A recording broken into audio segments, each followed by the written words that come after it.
Welcome back to part 2 of One Massive Letdown. Today I'll be talking about Disney's live action remake of Mulan. Mulan 2020 is insulting, not just for me but for everyone who adored the original cartoon that actually had some sense of life to it. You ever just go into watching something and feeling very optimistic, then coming out of it thinking, wow, I've just wasted a good 2 hours of my life? Because that's definitely how I felt after watching Mulan 2020. Since this movie has no charm to it whatsoever, you can imagine how quickly I got bored of it. I noticed how they tried to stay true to the original by having some of the story premise match up with the original, but that still couldn't save it from being such a lifeless flop. Who even are these people? Mulan is a goddamn plank with no sense of charm or character. I commend the actress for trying, but I just couldn't get behind our so-called protagonist. As for everyone else who this movie tries to make me care about, I feel nothing. The bad guy of the story makes me feel like he's a generic villain from a kid's show. The witch was okay. Her fancy little sorcery tricks were bizarre in an interesting way, but completely inconsistent. Mulan's supposed friends were uninteresting in every single way possible. But the worst of all,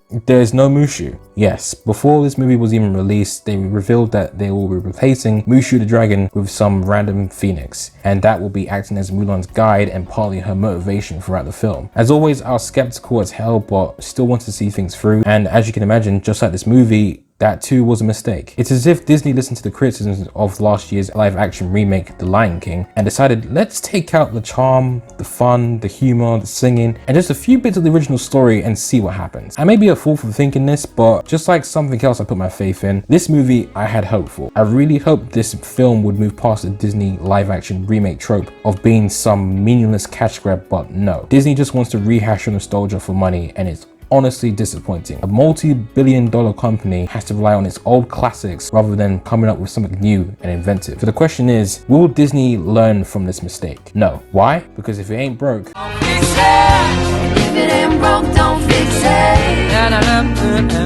overall, I wouldn't recommend watching Mulan 2020 because it's honestly just a waste of time, and there are more important things you could be watching or playing in your free time. Well, that's it, I guess. If you've been here since part 1, thank you so much for sticking around and watching part 2. If I ever run into anything else that ends up being a massive disappointment, then I plan to continue the series, but as for now, that's all.